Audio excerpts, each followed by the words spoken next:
Bayangkan kalau saudara ada dalam sebuah ruangan dan ruangan itu penuh dengan kamera yang menyorot saudara dari atas ke bawah, bawah ke atas, kiri ke kanan, kanan ke kiri, 180 derajat, bahkan 360 derajat saudara disorot oleh kamera.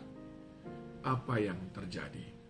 Maka semua gambaran tentang hidup saudara tertangkap di kamera itu. Semua gerak-gerik saudara. Apalagi kalau saudara membayangkan kamera itu adalah kamera yang tembus sampai kepada kedalaman hati kita.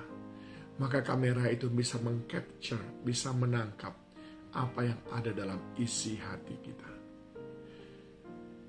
Jauh sebelum kemajuan kamera seperti sekarang, Daud sudah membayangkan bahwa hal itulah yang sebetulnya terjadi ketika kita ada di dalam hadirat Tuhan. Itu dicatatnya dalam Mazmur 139. Dia berkata, doa di hadapan Allah yang Maha Tahu. Dia berkata kira-kira, ini yang akan aku lakukan kalau aku ada di hadapan Allah yang Maha Tahu. Lalu di dalam kesimpulannya pada Mazmur 139 ini, dia berkata begini, selidikilah aku ya Allah dan kenallah hatiku. Ujilah aku dan kenallah pikiran-pikiranku. Lihatlah apakah jalanku serong dan tuntunlah aku di jalan yang kekal. Mazmur 139 ayat 23 dan 24. Daud ingin berkata, saudaraku, bukankah engkau mengetahui semuanya tentang hidupku?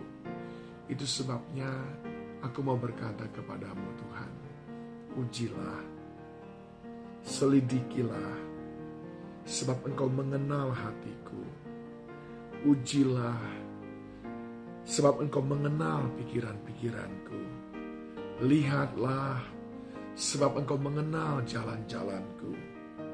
Dan aku tahu aku banyak kekurangan.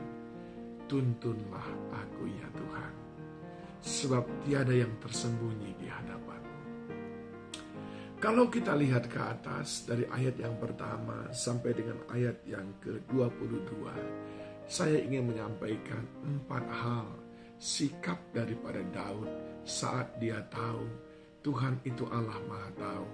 Maka ada 4 komponen dari doanya. Ketika dia berhadapan dengan Allah yang Maha Tahu, hal yang pertama dia berkata, aku mau percaya saja kepada Tuhan, kepada Allah yang Maha Tahu itu. Dia berkata di ayat yang kedua, Tuhan engkau menyelidiki mengenal aku, engkau mengetahui kalau aku duduk atau berdiri, engkau mengerti pikiranku. Dia berkata seakan-akan gak ada yang bisa kusembunyikan daripadamu, dan engkau meneliti semuanya, engkau tahu semuanya Tuhan. Bahkan dia berkata ayat yang ke-6, terlalu ajaib bagi pengetahuan itu, terlalu tinggi, tidak sanggup aku mencapainya. Untuk apa aku mereka-rekakan ini dan itu? Sudahlah, aku percaya saja kepadamu Tuhan. Daud memilih doa kepada Tuhan. Biarlah aku tetap percaya kepadamu Tuhan. Apapun yang kau izinkan, musim apapun yang sedang engkau bawa dalam hidupku, aku memilih tetap percaya saja. Karena engkau adalah Allah yang Maha Tahu. Yang kedua, doa Daud di hadapan Allah yang Maha Tahu adalah, ajari aku untuk taat kepadamu ya Tuhan. Itu di ayat yang ke-7 sampai ayat yang ke-12. Saya cuplik beberapa ayat. Kemana aku dapat pergi menjauhi rohmu? Kemana aku dapat lari dari hadapanmu? Sungguh aku gak bisa lari. Oleh sebab itu solusinya hanya satu. Biarlah aku taat saja kepadamu. Yunus sudah mencoba lari. Dia berpikir Tuhan tidak akan melihat. Tapi Tuhan melihat. Dan Tuhan menangkapnya. Untung dia berteriak dan memulihkannya. Saudaraku yang dikasihi Tuhan, tidak perlu kita lari dari hadapannya, tapi pilihlah taat saja kepadanya. Sebab kemanapun kita lari, Dia Tuhan yang Maha Tahu. Dan yang ketiga yang didoakan oleh Daud adalah, ajari aku bersyukur dengan keadaanku ya Tuhan. Itu dikatakan dalam ayat 13, sebab Engkaulah yang membentuk buah pinggangku, menenun aku dalam kandungan ibuku. Aku bersyukur kepadamu, oleh karena kejadianku dahsyat dan ajaib. Ajaib apa yang kau buat dan jiwaku benar-benar menyadarinya. Engkau Tuhan yang Maha Tahu. Itu sebabnya Engkau tahu bahkan bagaimana membentuk aku menjadi pribadi yang akan berkenan di hadapan-Mu. Bagaimana memberikan potensi-potensi dalam hidupku. Sungguh Engkau sudah memperlengkapi aku Tuhan.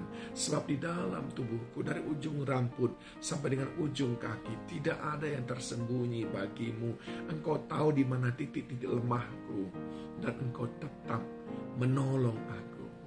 Itu sebabnya aku berkata, semuanya baik yang kau kerjakan, semua baik yang kau lakukan, semua baik yang kau rancangkan, yang ada hanya ucapan syukur dalam hidupku kepadamu. Dan yang keempat, doa Daud adalah, ajar aku untuk berhati-hati dalam meletakkan setiap langkah kakiku. Ayat 17 dikatakannya, dan bagiku betapa sulitnya pikiran-Mu ya Allah, betapa besarnya jumlahnya. Jika aku mau menghitungnya, itu lebih banyak daripada pasir. Apabila aku mau berhenti, masih saja aku bersama-sama dengan Engkau. Sekiranya Engkau mematikan orang fasik ya Allah, sehingga menjauh daripadaku penumpah-penumpah darah yang berkata-kata dusta terhadap Engkau dan melawan Engkau dengan sia-sia. Masakan aku tidak membenci orang-orang yang membenci Engkau ya Tuhan, dan tidak merasa jemu kepada orang-orang yang bangkit melawan Engkau. Aku sama sekali membenci mereka, mereka menjadi musuhku. Aku mau hidup ini berhati-hati, tidak mengikuti jalan-jalan orang fasik. Aku tahu karena Engkau melihat setiap langkah yang aku ambil. Engkau catat, Engkau hitung. Kameramu di mana-mana. Aku mau berhati-hati dalam perkataanku, dalam pikiranku, dalam perbuatanku. Aku mau berhati-hati semuanya Tuhan. Ajar aku untuk berhati-hati. Karena Tuhan melihat segala hidupku 360 derajat. Aku mau berhati-hati di hadapan Tuhan. Dan biarlah Tuhan menuntun langkah-langkah hidupku. Itu yang didoakan oleh Daud.